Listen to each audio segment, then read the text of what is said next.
Hi గారు, welcome to our channel. ప్రస్తుతం మనతో పాటు దామ బాలాజీ గారు సీనియర్ జర్నలిస్ట్ వారితో ఒకసారి మాట్లాడదాం. సార్ నమస్కారం. నమస్తే సార్, టీడీపీ నేత జేసీ ప్రభాకర్ రెడ్డికి సంబంధించిన బస్సుల్ని తగలబెట్టడంతో ఆయన ఆగ్రహవేశాలతో ఒక వీడియో చేశారు. అందులో వీడియోలో నా కొడుకల్లారా జగనే బెటర్ కదరా అని చెప్పేసి ఆయన మాట్లాడుతున్నారు. సో ఈ వీడియో అంటే అసలు ఆయన బస్సులు ఎవరు తగలబెట్టారు, ఈ వీడియో చేయడానికి గల కారణం ఏంటి, ఎందుకు ఆయన జగనే బెటర్ అనుకుంటున్నారు, మరి ఇది టీడీపీ నేతలు ఏ విధంగా రియాక్షన్స్ ఉన్నాయి సార్ దీని పట్ల, మీరేం చెప్తారు దీని గురించి? తాడిపత్రి మున్సిపల్ చైర్మన్ ఆయన జేసీ ప్రభాకర్ రెడ్డి వీడియో ఇప్పుడు చాలా వైరల్ అండ్ సంచలనం సృష్టిస్తోంది. ఎందుకంటే ఆయన డైరెక్ట్ గా ఈ కూటమి ప్రభుత్వాన్ని బండబూతులు తిప్పుతూ వీడియో చేశాడు. ప్రధానంగా బీజేపీ వాళ్ళని, ఆర్ఎస్ఎస్ వాళ్ళని, విహెచ్పి, ఆయన పేర్లు కూడా తెలియదు, ఆ బజరంగ్ దళ్ ఏందది అని అంటున్నాడు ఆయన. సో చాలా తీవ్రమైన పరుష పదజాలంతో మాట్లాడాడు. ఆ వీడియో ఇప్పుడు విపరీతంగా వైరల్ అవుతుంది.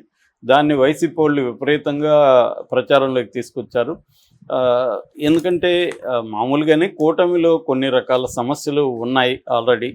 బీజేపీ వాళ్ళకి, ఇటు టీడీపీకి, జనసేన, ఈ ముగ్గురు పార్టీల మధ్య ప్రధానంగా పవర్ డిస్ట్రిబ్యూషన్లో, అధిక పదవుల పందేరంలో, అట్లాగే వనరుల మీద ఆధిపత్యం లోకల్గా. ఎందుకంటే ప్రతి ఒక్కరూ కరప్షన్ అనేది ఏ ప్రభుత్వం వచ్చినా కింది స్థాయిలో భయంకరంగా ఉంటుంది. పై స్థాయి సంగతి పక్కన పెడితే ఎమ్మెల్యేల స్థాయిలో భయంకరంగా ఉంటుంది. ఈసారి ఇంకా ఎక్కువగా ఉన్నట్టుగా తెలుగుదేశం మీడియానే రాసుకుంటూ వస్తున్నారు.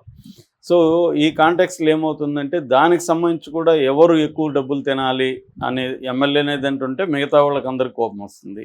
సో ఇలాంటి గొడవలు ఆల్రెడీ ఉన్నాయి. సో ఈ ఎప్పుడైనా కూడా సంకీర్ణ ప్రభుత్వంలో, కొయిలేషన్ ప్రభుత్వంలో ఖచ్చితంగా ఇవి ఉంటాయి. రెండోది, ఈ స్థాయి భారీ మెజార్టీ వచ్చినప్పుడు ఇంకా ఎక్కువ ఉంటాయి. ఎందుకంటే జనాలు ఎక్కువైపోయి పదవులు తక్కువ ఉంటాయి, వనరులు తక్కువ ఉంటాయి. ఒక్కొక్క ఎమ్మెల్యే 100 కోట్లు, 150 కోట్లు ఖర్చు పెట్టున్నారు. సో దాన్ని సంపాదించుకోవాలి, మళ్ళీ నెక్స్ట్ ఎలక్షన్కి సంపాదించుకోవాలి. అంటే మినిమం 300-400 కోట్లు ఒక్కొక్క ఎమ్మెల్యే సంపాదించుకోవాలి. సో అతనికే సరిపోక ఏడుస్తుంటే మిగతా వాళ్ళు మాకు వాటాలు ఏంటని వీళ్ళు వస్తున్నారు. సో ఇది కంట్రోల్ చేయలేక తల్ల బొప్ప కొడుతుంది చంద్రబాబు ప్రభుత్వానికి. సో ఈ కాంటెక్స్ట్లో బీజేపీ వాళ్ళు తెలుగుదేశం నాయకుల జోలికి కూడా వెళ్తున్నారు రకరకాల పద్ధతిలో. ఎందుకంటే నేషనల్ లెవెల్లో బీజేపీ అధికారంలో ఉంది, కోయిలేషన్ ఉన్నాము అని చెప్పి వాళ్ళు. ఇక్కడేం జరుగుతుందంటే దీనికి వివాదానికి మూలం ఏంటంటే జనవరి 1 ముందు రోజు, అంటే డిసెంబర్ 31 రోజు ఆయన ఒక పిలిపించాడు. ఎవరు? జేసీ ప్రభాకర్ రెడ్డి. అదేంటంటే ఓన్లీ విమెన్తో ఒక గ్యాదరింగ్ చేశారు. ఆయన పార్టీ ఇచ్చాడు, ఓన్లీ విమెన్. ఆయన చెప్తున్న దాని ప్రకారం 16,000 మంది స్త్రీలు వచ్చారని చెప్తున్నాడు. ఏదేమైనా పెద్ద ఎత్తున విమెన్ ఆ వీడియోలు కూడా ఉన్నాయి. ఆయన అమ్మాయిలతో కలిసి డ్యాన్సులు వేస్తున్న వీడియోలు కూడా వచ్చాయి. సో డ్యాన్సులు అంటే అదేమీ సోకాల్డ్ అశ్లీలం అవేమీ లేవు, సరదాగానే ఉన్నాడు ఆయన. సో వాళ్ళు కూడా విపరీతంగా వచ్చారు. సో దానికి వ్యతిరేకంగా బీజేపీ వాళ్ళు, ముఖ్యంగా యామిని శర్మ కానీ, మాధవిలత ఇలాంటి వాళ్ళు దానికి వ్యతిరేకంగా మాట్లాడారు. ఇది విదేశీ సంప్రదాయం. అది మామూలుగా బీజేపీలో మనకి ఒక హిపోక్రటిక్ ద్వంద్వ ప్రమాణాలు కనిపిస్తాయి. ఒక పక్కేమో వాళ్ళు మొత్తం సంస్కరణల్ని, విదేశీ దీన్ని అన్నిటిని అలో చేస్తారు. ఒక పక్కేమో వీడియోలు మనకి ఫోన్ తీసుకుంటే మనం ఓపెన్ చేయకపోయినా వీడియోలు కనబడుతుంటాయి. రెండో వైపు ఏమో సినిమాలో అశ్లీలత. ఇక్కడేంది ఫిబ్రవరి 14కి కలవకూడదు, అమ్మాయి అబ్బాయి కలవకూడదు, అమ్మాయిలు డ్యాన్సులు వేయకూడదు, అమ్మాయిలకి పబ్బులకి వెళ్ళకూడదు, ఇట్లాంటి పిచ్చి మాటలు మాట్లాడుతుంటారు.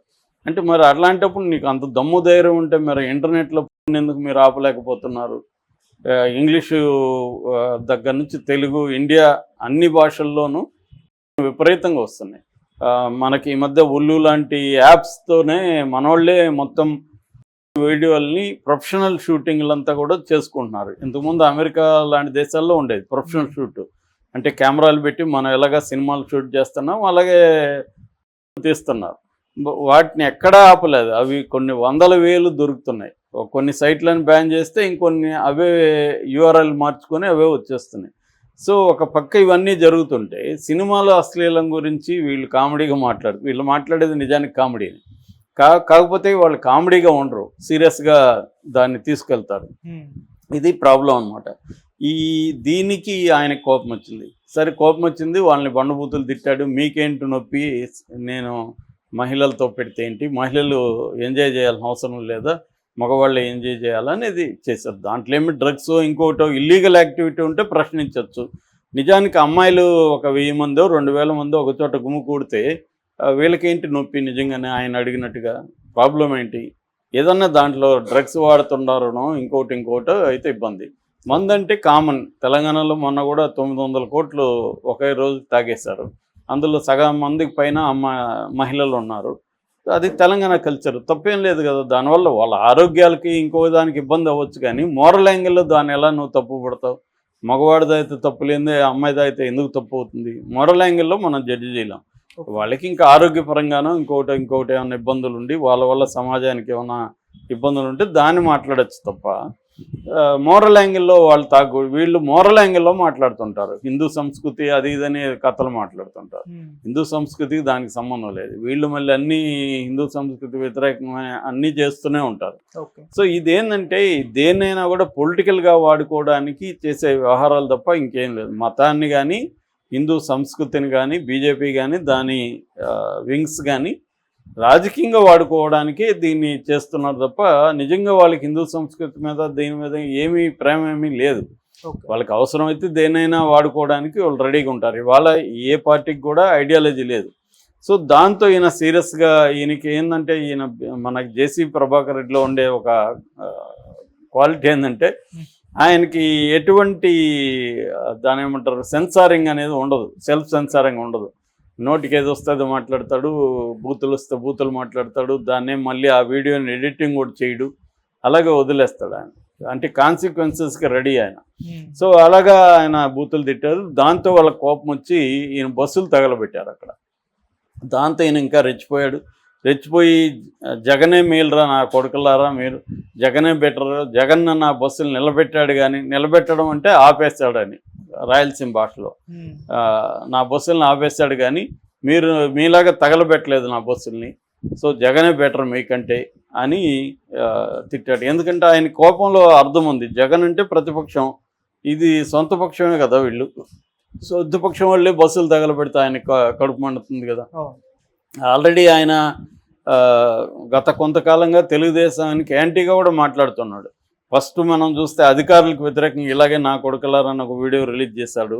దాని తర్వాత సారా కాంట్రాక్టులు వీటికి సంబంధించి ఇసుక సారా వీటిలో నాకు వాటా ఇవ్వకపోతే మిమ్మల్ని తోలుదీస్తాను, మిమ్మల్ని వ్యాపారాలు చేయనని ఓపెన్గానే బెదిరించాడు. అప్పుడు కూడా ఆ డబ్బులు నేను ప్రజల కోసం ఖర్చు పెడతానని కూడా ఆయన చెప్పాడు. ఈ తర్వాత జమ్మలమడుగు ఎమ్మెల్యే ఆదినారాయణ రెడ్డికి సంబంధించిన ఫ్లై యాష్, అక్కడ పోయి వీళ్ళు ఫ్లై యాష్ నింపుకొని ఇక్కడ సిమెంట్ ఫ్యాక్టరీకి సప్లై చేస్తారు. దాంతో రోజుకి 50 లక్షల వరకు ఇన్కమ్ వస్తుంది. సో అది చాలామందికి ఇక్కడ ఉద్యోగాలు వృత్తి ఉంటుంది ఫ్యాక్టరీలకి నేను సప్లై చేయడం వల్ల. నేనేమి ఆ డబ్బులు తీసుకోవట్లేదు. అయినా కూడా ఆదినారాయణ రెడ్డి అక్కడ అడ్డుపడి ఆ డబ్బులంతా వాళ్ళకే కావాలంటున్నాడు అని ఆయన గొడవ వేసుకున్నాడు. దాంతో ఆదినారాయణ రెడ్డిని ఈయనిద్దరిని చంద్రబాబు పిలిపించాడు. ఆదినారాయణ రెడ్డి వెళ్ళాడు కానీ జేసీ ప్రభాకర్ రెడ్డి వెళ్ళలేదు. సో ఇంకా చంద్రబాబు కూడా ఏం చేయలేక సైలెంట్ అయిపోయాడు. ఎందుకంటే ఇప్పుడు జేసీ ప్రభాకర్ రెడ్డి చర్య తీసుకుంటే అక్కడ ఇబ్బందులు వస్తాయి, అందుకని చంద్రబాబు కూడా సైలెంట్ అయిపోయాడు. ఇది చంద్రబాబు అయినా జగన్ అయినా ఇదేంటంటే కొంతమంది లోకల్గా చాలా స్ట్రాంగ్గా ఉంటారు, వాళ్ళ మీద చర్యలు తీసుకుంటే నీకు ఆ ఏరియా పోతుంది. ఇప్పుడు అఖిలప్రియ ఫర్ ఎగ్జాంపుల్, అఖిలప్రియ సుబ్బారెడ్డి ఎలా కొట్టుకున్నారో మనం చూసాం. కానీ చంద్రబాబు మళ్ళీ అఖిలప్రియకి ఇచ్చాడు కదా. అఖిలప్రియ మీద త్రిసభ్య కమిటీ చేశాడు, వాళ్ళు కూడా ఆమె మీద నెగిటివ్గానే ఇచ్చారు. అయినా ఆయన ఎందుకు ఇచ్చాడు? ఆమె తప్ప అక్కడ ఎవరు గెలిచేవాళ్ళు లేరు.